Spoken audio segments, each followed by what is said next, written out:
Dicen que las piedras hablan, que en Palestina cada piedra es memoria, cada muro es cicatriz, cada niño es futuro mutilado. Dicen que el desierto escucha, que el mar calla, que la historia se escribe con sangre y silencio, y que a veces la historia la escriben los vencedores. Pero en Palestina la cuentan los vencidos. Este podcast no es neutro, porque la neutralidad es cómoda en las oficinas diplomáticas. Pero en la tierra donde las bombas caen, la neutralidad es complicidad. Aquí vamos a hablar del conflicto Palestina-Israel, desde los huesos de la historia, desde el barro del materialismo, desde las entrañas del capitalismo y también desde la ternura humanista que se niega a morir. Vamos a hablar con la voz de Galeano, que siempre supo que la memoria es un arma contra el olvido. No es un tema fácil, no es un tema cómodo, pero es un tema urgente. Para entender Palestina, primero hay que entender que la tierra no es solo tierra, es raíz, es pan, es frontera. El siglo XX comenzó para esta región con el peso del Imperio Otomano, ese gigante enfermo que se desangraba en guerras y pactos secretos.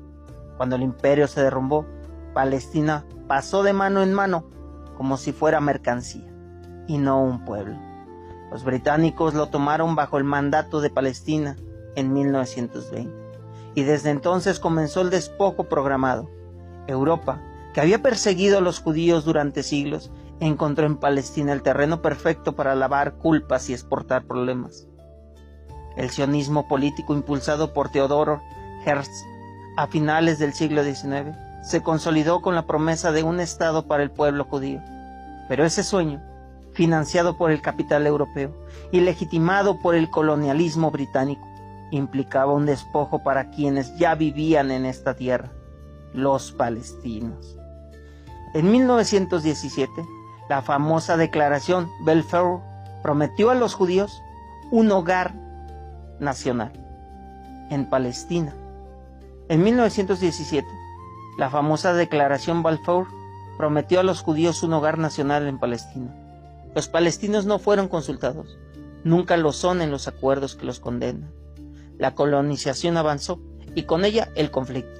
La Nakba de 1948, la catástrofe, fue el punto de no retorno.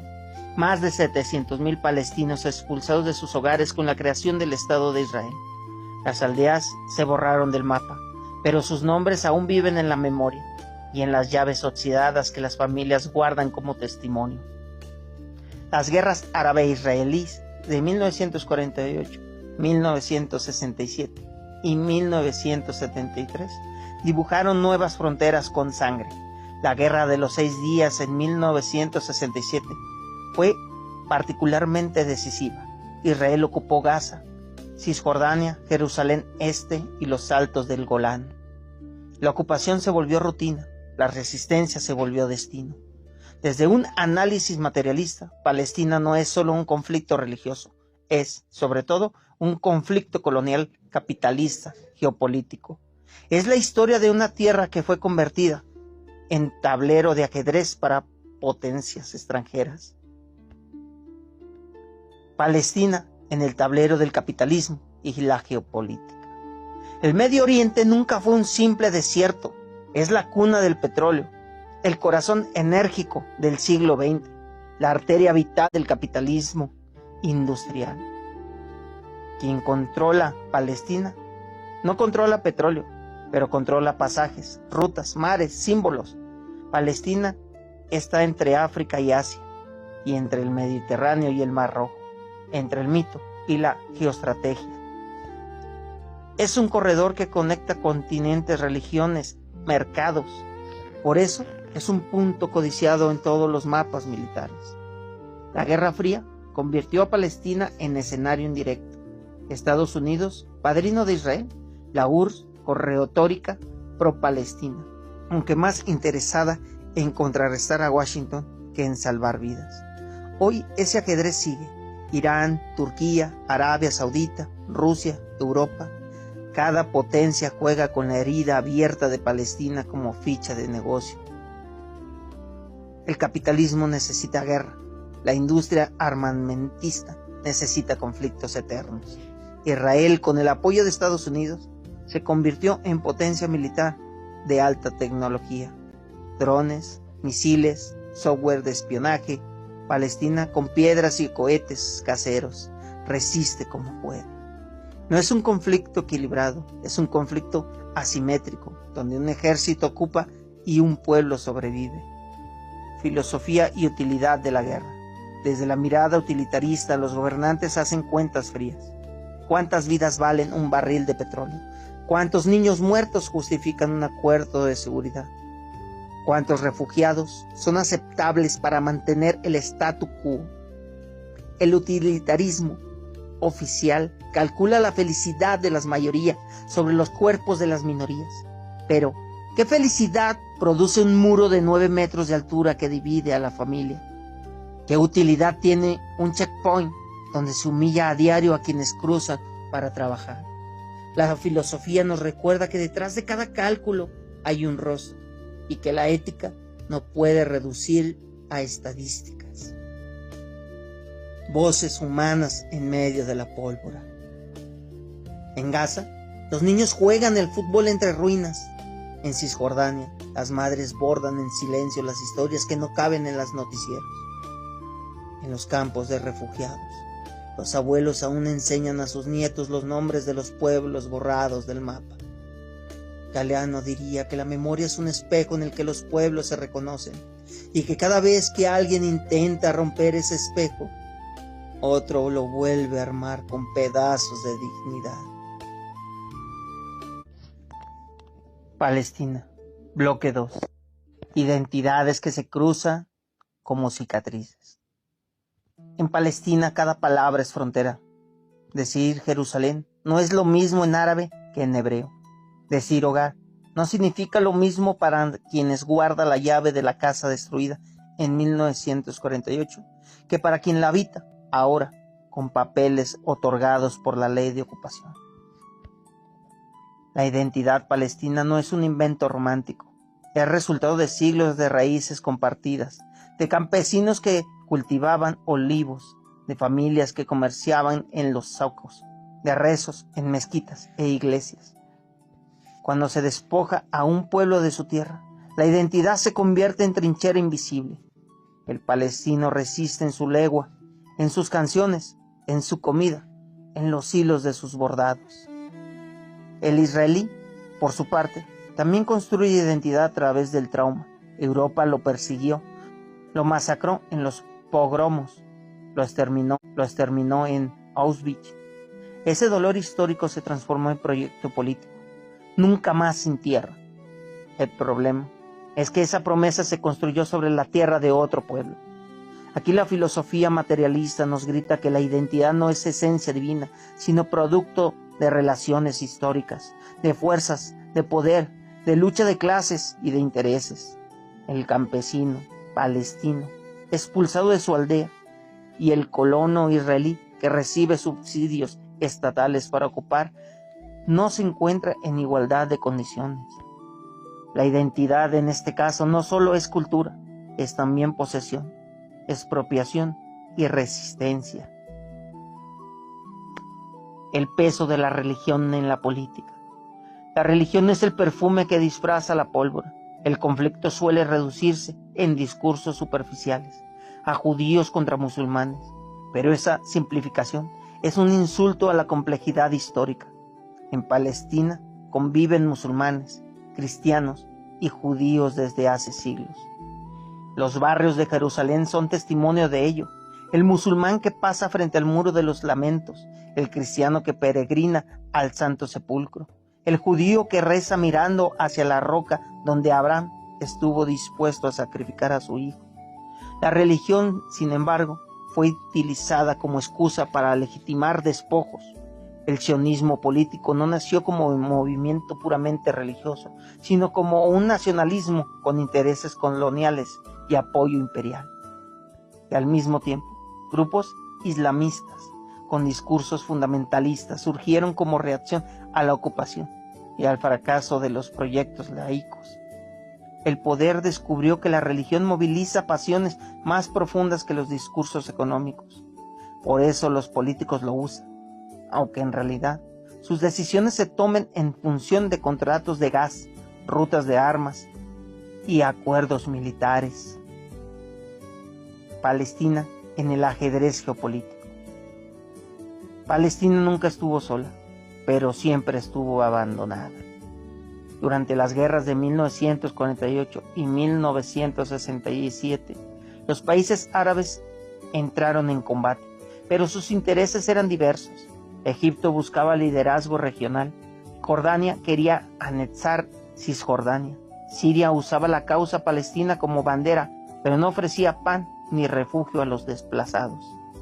La Guerra Fría convirtió la región en laboratorio. Israel recibió ayuda directa de Washington, armas, dinero, apoyo diplomático.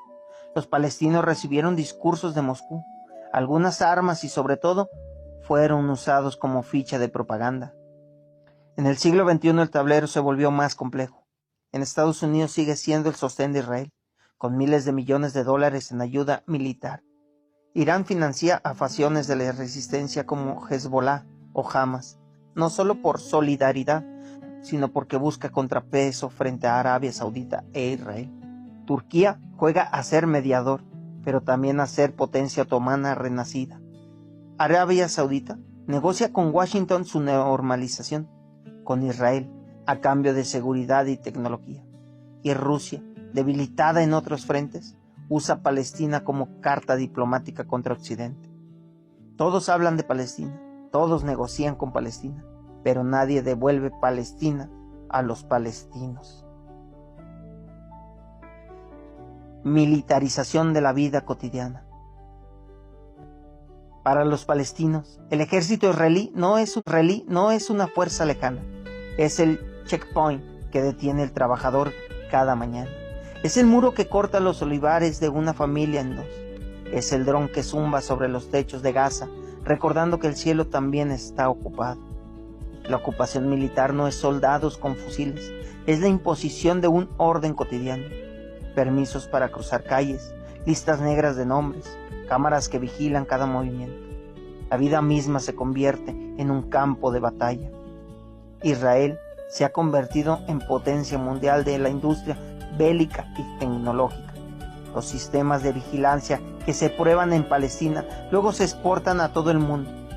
Software, espía, drones de reconocimiento, sistemas de control fronterizo. Palestina es, en cierto modo, un laboratorio de control social a cielo abierto. El capitalismo encuentra aquí su laboratorio perfecto, una guerra sin fin, donde la innovación militar se vende como mercancía al mejor postor. El negocio de la guerra. Cuando una bomba cae sobre Gaza, la televisión muestra humo, gritos y ruinas, pero en las bolsas de valores, las acciones de la empresa armamentista suben. La economía de guerra tiene su lógica. Cada misil lanzado es un contrato cumplido. Cada muro construido es un ingreso para las constructoras. Cada cámara instalada es un negocio de vigilancia. La guerra genera pobreza en Palestina, pero riqueza en los mercados globales. Y aquí, el análisis capitalista es brutalmente claro. Mientras existan empresas que se beneficien de la ocupación, el conflicto será negocio para algunos. El relato y la propaganda. No hay guerra sin narrativa. Israel ha invertido millones en controlar el relato, presentarse como víctima perpetua, como bastión democrático en un mar de dictaduras, como escudo de Occidente frente al terror.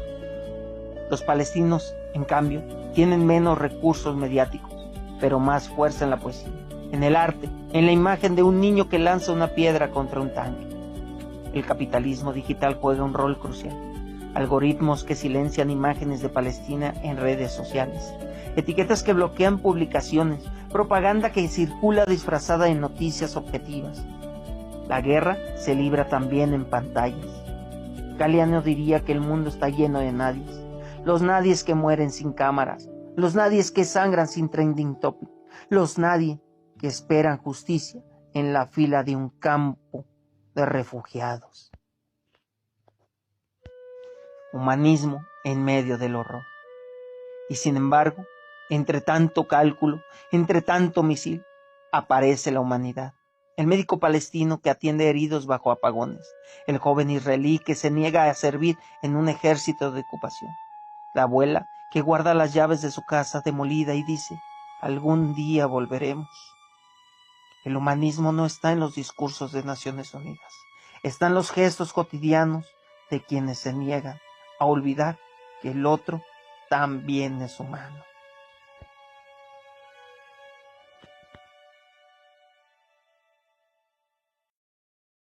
Palestina, bloque 3. La industria de la ocupación. En Palestina, la guerra no es solo un accidente, es una industria. Los muros no se construyen solos, los misiles no caen del cielo como tormenta natural. Cada bomba lleva la firma de una empresa, cada cámara de vigilancia tiene dueño, cada bala representa ganancias. Israel se ha convertido en uno de los mayores exportadores de armas del mundo. Israelí no es una fuerza lejana, es el checkpoint que detiene el trabajador cada mañana. Es el muro que corta los olivares de una familia en dos. Es el dron que zumba sobre los techos de Gaza, recordando que el cielo también está ocupado. La ocupación militar no es soldados con fusiles, es la imposición de un orden cotidiano. Permisos para cruzar calles, listas negras de nombres, cámaras que vigilan cada movimiento. La vida misma se convierte en un campo de batalla. Israel se ha convertido en potencia mundial de la industria bélica y tecnológica. Los sistemas de vigilancia que se prueban en Palestina luego se exportan a todo el mundo. Software, espía, drones de reconocimiento, sistemas de control fronterizo. Palestina es, en cierto modo, un laboratorio de control social a cielo abierto. El capitalismo encuentra aquí su laboratorio perfecto, una guerra sin fin, donde la innovación militar se vende como mercancía al mejor postor. El negocio de la guerra. Cuando una bomba cae sobre Gaza, la televisión muestra humo, gritos y ruinas, pero en las bolsas de valores, las acciones de la empresa armamentista suben. La economía de guerra tiene su lógica. Cada misil lanzado es un contrato cumplido. Cada muro construido es un ingreso para las constructoras. Cada cámara instalada es un negocio de vigilancia. La guerra genera pobreza en Palestina, pero riqueza en los mercados globales. Y aquí, el análisis capitalista es brutalmente claro. Mientras existan empresas que se beneficien de la ocupación, el conflicto será negocio para algunos. El relato y la propaganda. No hay guerra sin narrativa. Israel ha invertido millones en controlar el relato, presentarse como víctima perpetua, como bastión democrático en un mar de dictaduras, como escudo de Occidente frente al terror. Los palestinos, en cambio, tienen menos recursos mediáticos, pero más fuerza en la poesía, en el arte, en la imagen de un niño que lanza una piedra contra un tanque. El capitalismo digital juega un rol crucial. Algoritmos que silencian imágenes de Palestina en redes sociales, etiquetas que bloquean publicaciones, propaganda que circula disfrazada en noticias objetivas. La guerra se libra también en pantallas. Galeano diría que el mundo está lleno de nadies. Los nadies que mueren sin cámaras, los nadies que sangran sin trending topic, los nadie que esperan justicia en la fila de un campo de refugiados. Humanismo en medio del horror. Y sin embargo, entre tanto cálculo, entre tanto misil, aparece la humanidad. El médico palestino que atiende heridos bajo apagones. El joven israelí que se niega a servir en un ejército de ocupación. La abuela que guarda las llaves de su casa demolida y dice, algún día volveremos. El humanismo no está en los discursos de Naciones Unidas. Está en los gestos cotidianos de quienes se niegan a olvidar que el otro también es humano.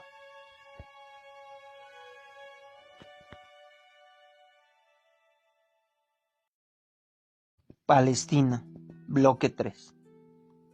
La industria de la ocupación. En Palestina, la guerra no es solo un accidente, es una industria. Los muros no se construyen solos, los misiles no caen del cielo como tormenta natural. Cada bomba lleva la firma de una empresa, cada cámara de vigilancia tiene dueño, cada bala representa ganancias. Israel se ha convertido en uno de los mayores exportadores de armas del mundo. Lo que se prueba en Gaza se vende en África, en América Latina, en Asia. El marketing es cínico, probado en combate. Gaza es el laboratorio, el escaparate, la vitrina donde los sistemas de control y destrucción se validan frente al mundo. El capitalismo global aplaude. Las compañías de Silicon Valley invierten en startups israelíes de ciberseguridad. Los bancos internacionales financian las construcciones de asentamientos ilegales. Las constructoras reciben contratos millonarios para levantar muros y carreteras exclusivas para colonos. Mientras tanto, en Palestina, cada checkpoint es una humillación diaria. Cada minuto de retraso en una ambulancia es una vida en riesgo. Cada granja cortada por un muro es un plato vacío en la mesa. La ocupación no es solo militar, es económica.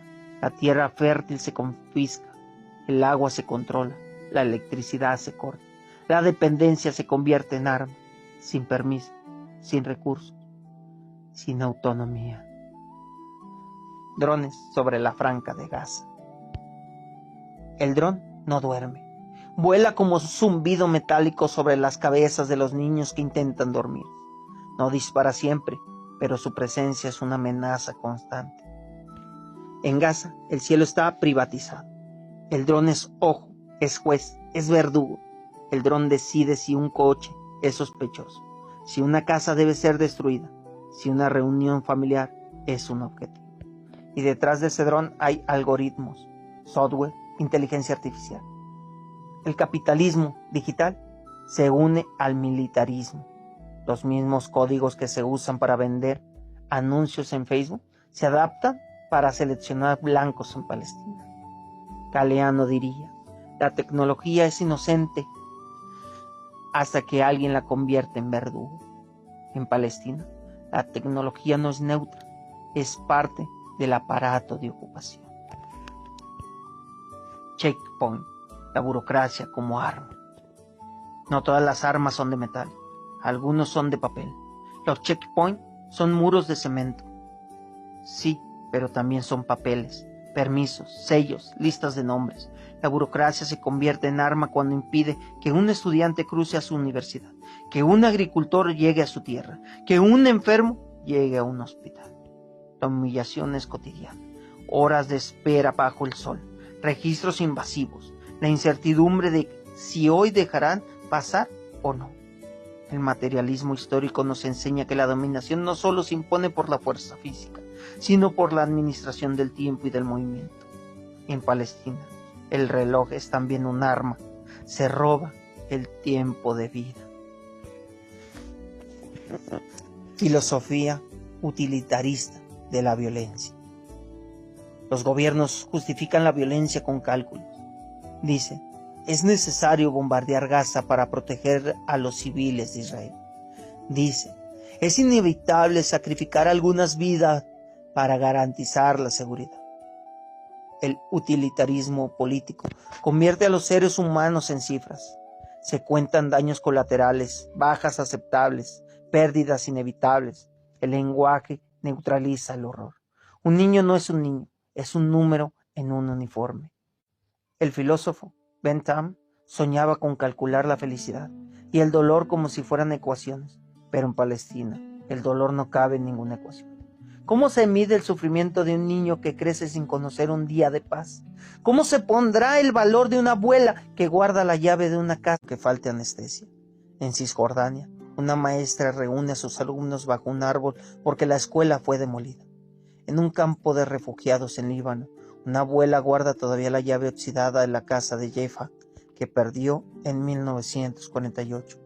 La llave no abre ninguna puerta de madera, pero abre la memoria de la tierra, del olivo arrancado, del agua arrebatada. El humanismo no está en los discursos solemnes de Naciones Unidas, sino en las manos callosas de quienes siembran pan en medio del hambre. Voces de mujeres. Las mujeres palestinas cargan la resistencia sobre los hombros. Ellas son las que sostienen las casas cuando los hombres están en prisión. Ellas son las que transmiten a los hijos el relato de la Nakba. Ellas son las que escriben poesía y cosen bordados que narran la historia que los libros escolares niegan. En los campamentos de refugiados, la mujer es madre, maestra, activista, enfermera y guardiana de la memoria. No se habla de revolución sin nombrar su resistencia cotidiana. Como dijo una poeta palestina, me quitaron la tierra, pero no me quitaron la voz. Y con la voz siembro otra vez la tierra. La infancia robada. La infancia palestina conoce antes un soldado que un maestro. Los dibujos de los niños en Gaza no tienen soles ni flores, tienen tanques, tienen drones, tienen casas en ruinas. El niño que debería aprender a leer, aprende a esquivar balas de goma. La niña que debería jugar en la calle, aprende a correr hacia los refugios. El capitalismo y la ocupación han convertido la infancia en botín de guerra, porque un pueblo sin infancia es un pueblo sin futuro. Y sin embargo, en cada niño que ríe, pese al miedo, en cada niña que baila dabke, pese al trauma, nace una forma de resistencia. Cultura como trinchera. La poesía palestina es arma y refugio. Mahmoud Darwish escribió: estamos aquí, en esta tierra, no tenemos otro lugar donde ir. El teatro en campos de refugiados, los grafitis en muros, las canciones prohibidas, todo es resistencia cultural. La cultura no detiene tanques, pero impide que el alma se rinda. En un mundo que reduce a Palestina a cifras y titulares, la cultura devuelve el rostro humano. Cuenta historias, nombra nombres, recuerda que detrás de cada muerto hay una vida, un amor, un proyecto. Filosofía humanista frente a la barbarie. La filosofía utilitarista dice: sacrifiquemos a algunos por el bien de la mayoría. La filosofía capitalista dice: todo tiene precio, incluso la seguridad, incluso la guerra. Pero la filosofía humanista responde: ninguna vida puede ser moneda de cambio, ningún pueblo puede ser descartable, ningún niño debe ser sacrificado en nombre del cálculo del miedo.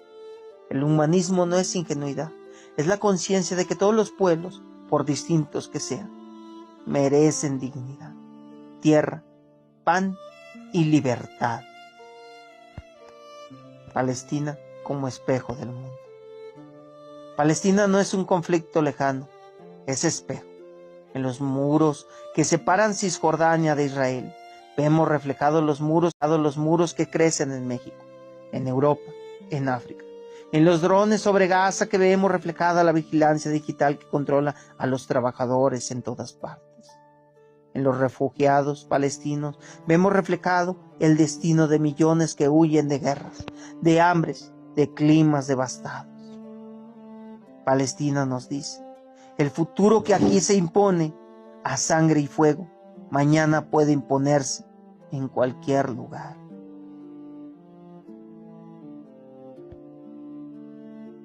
El derecho a tener derechos.